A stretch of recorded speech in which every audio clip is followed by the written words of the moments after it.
కొండ నాలికి ముందేస్తే ఉన్న నాలిక పోయింది అన్నట్లు అసలు ఈ టికెట్ హైక్స్ రేట్ల కోసం గోల ప్రతిసారి ఎందుకు ముందు పెంచుకుంటారు ఆ తర్వాత ఎందుకు పెంచారు అంటారు. అటు కోర్టుతో చివాట్లు, ఇటు సర్కార్ సీరియస్, మధ్యలో బలైపోతుంది సినిమాతో పాటు థియేటర్ కూడా. మరి దీనికి పరిష్కారం ఏంటి? అసలు ఏం చేస్తే ఈ రచ్చ తగ్గుతుంది? చూద్దాం ఎక్స్క్లూజివ్గా. ఓ పెద్ద సినిమా విడుదలవుతుందంటే చాలు టికెట్ రేట్లు పెంచుకోవడం అనేది ప్రతి పెద్ద సినిమాకు ఆయుధంగా మారుతోంది. అది కాలక్రమేణా ఆనవాయితీ అయిపోయింది. ఇప్పుడదే అలవాటుగా మారింది. ప్రతిసారి మా సినిమాకు రేట్లు పెంచండి అని నిర్మాతలు కోరడం, పెంచాక హైకోర్టు అక్షింతలు వేయడం, గేమ్ చేంజర్ నుంచి ఇది జరుగుతూనే ఉంది. పుష్ప 2 తరువాత జరిగిన కొన్ని సంఘటనలతో టికెట్ హైక్స్ మీద ప్రభుత్వం గట్టిగానే నిలబడింది.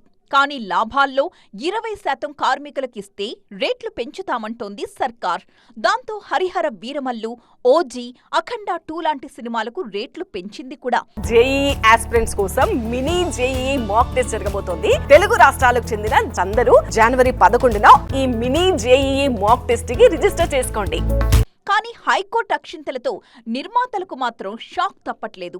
ప్రభుత్వంలోనే ఒకరేమో పెంచొచ్చని, మరొకరేమో వద్దని చెప్పడం ఆసక్తికరంగా మారింది. స్వయంగా సినిమాటోగ్రఫీ మంత్రి పెంచొద్దని చెప్పిన తరువాత కూడా మెమోలు జారీ చేయడంపై హైకోర్టు తీవ్ర ఆగ్రహం వ్యక్తం చేసింది.